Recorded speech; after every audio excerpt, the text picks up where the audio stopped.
O PSG deu um baile no Real Madrid e está na final da Copa do Mundo de Clubes para enfrentar o Chelsea no próximo domingo.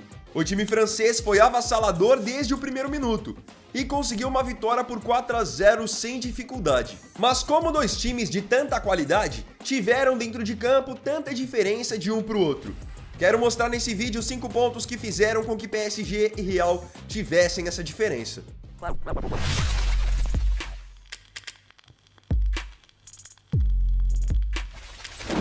Eu quero salientar 2 pontos sobre PSG e Real Madrid antes de eu começar a apontar essas diferenças no jogo de hoje. Primeira coisa, o PSG vem de uma temporada em que ele já venceu a Tríplice Coroa, venceu a Liga dos Campeões, é um time que tá redondinho, tá na sua melhor forma, seu melhor momento. Enquanto o Real Madrid é um time que já veio de uma temporada onde foi abaixo, principalmente no sistema defensivo, e está começando agora, nessa Copa do Mundo de Clubes, um novo trabalho com o Xabi Alonso.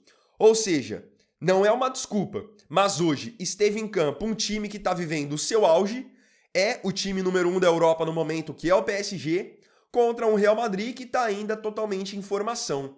Novos jogadores chegando, o treinador tentando implementar algumas mudanças na equipe. Então essa é a primeira tecla que eu queria bater. Outra coisa importante de ser salientada.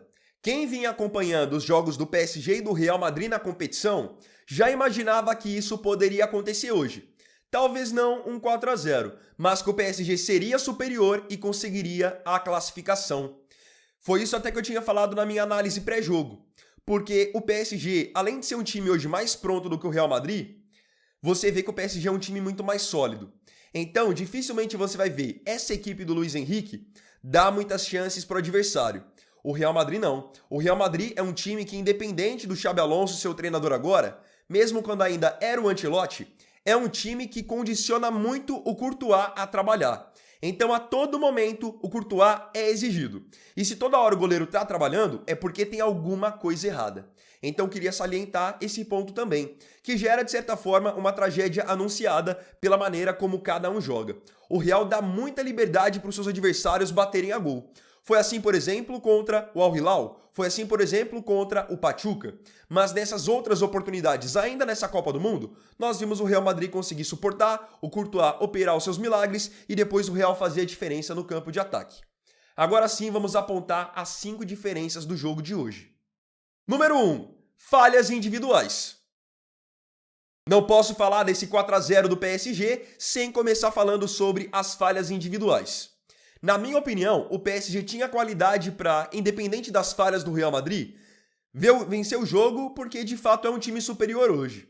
Só que o Real Madrid teve 2 falhas com menos de 10 minutos que condicionaram totalmente o jogo.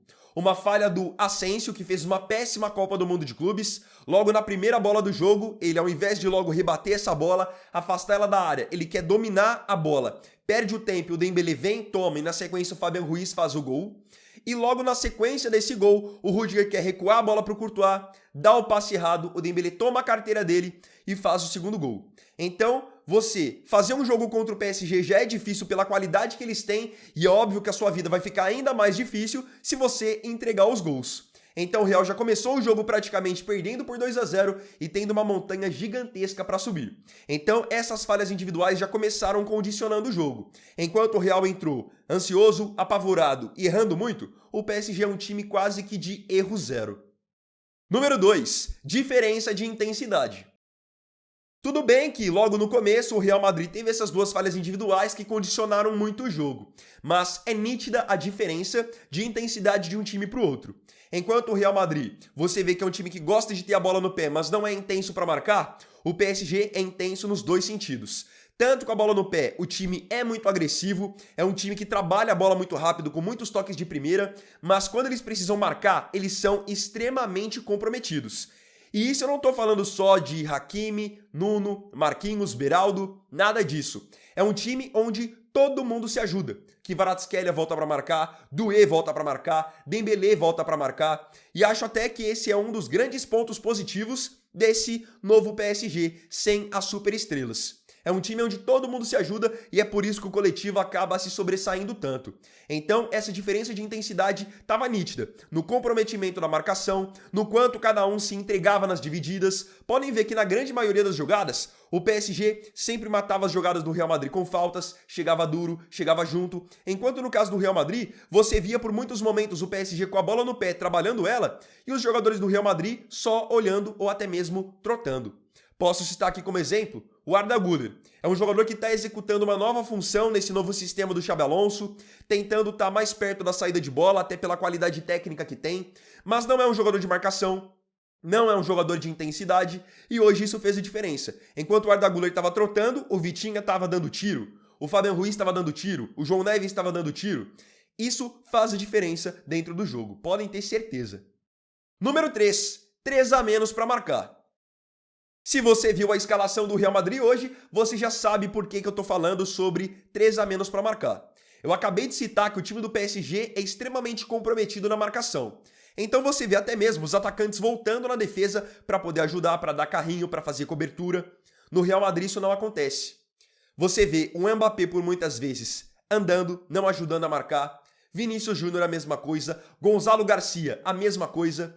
E quando você pega um time com a qualidade do PSG e que trabalha tão bem a bola, se você pelo menos não fizer uma sombra, não ajudar na marcação, sempre vai ter alguém sobrando. E isso acontecia a todo momento nesse jogo. Ainda mais porque o PSG tem 2 laterais que são muito agressivos. Então, a todo momento o Hakimi dá opção no campo de ataque, tanto que ele que deu a assistência para o gol do Fabian Ruiz. A todo momento o Nuno Mendes está no ataque, tanto que chegou a finalizar em gol e colocar o Courtois para trabalhar. Se esses caras vão para o campo de ataque e os atacantes do Real Madrid não acompanham, é óbvio que eles vão receber com mais liberdade. E nisso vai gerando espaço para os outros jogadores do PSG também. Porque, por exemplo, o Fran Garcia, que estava tentando encaixar na marcação do Doué, se ele sair para de repente tentar correr atrás do Hakimi, dar um bote no Hakimi, o Doué vai escapar. Entendem como é um efeito cascata gigante? E esse já foi um dos problemas gigantes do Real Madrid na última temporada do Ancelotti, porque você tinha o Mbappé, o Vini Júnior e o Rodrigo na frente e o time ficava muito vulnerável no meio campo. É algo que o Xabi Alonso tem que tirar de lição, porque senão o time dele não vai pra frente, tendo 3, 4 jogadores a menos para marcar. No futebol de alto nível, no alto nível mesmo de intensidade, não tem como um jogador sequer ficar sem correr atrás.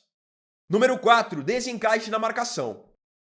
Podem perceber que a marcação do PSG era sempre muito bem ajustada. Então se o Vini Júnior pegava na bola, o Hakimi já estava na bota.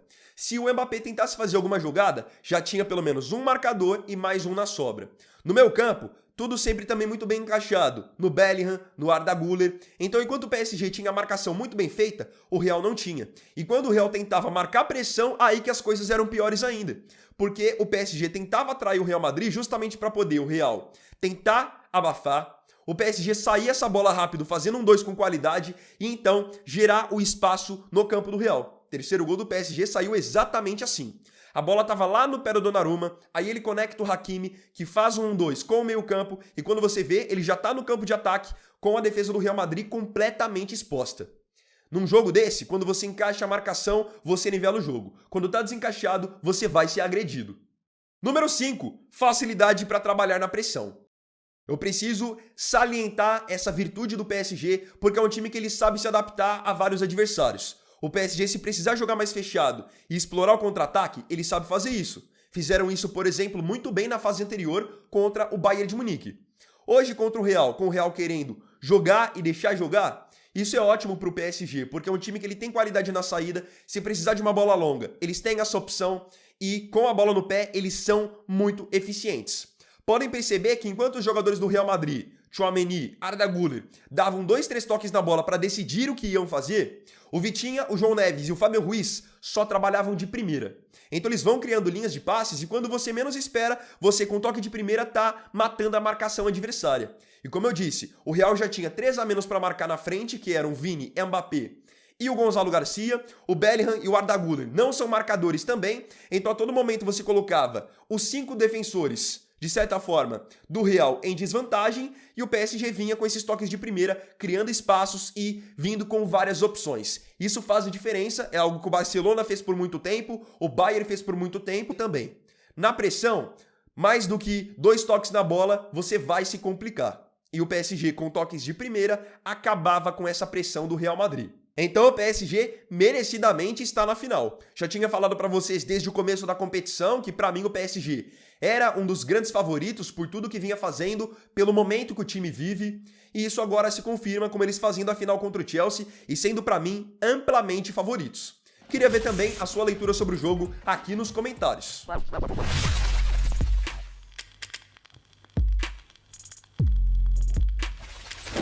Curtiu o vídeo? Não esqueça do seu like, de se inscrever e de compartilhar. Então é isso, tamo junto, até amanhã e até o próximo vídeo. Fiquem com Deus. Vini Wagner aqui, valeu, falou e fui!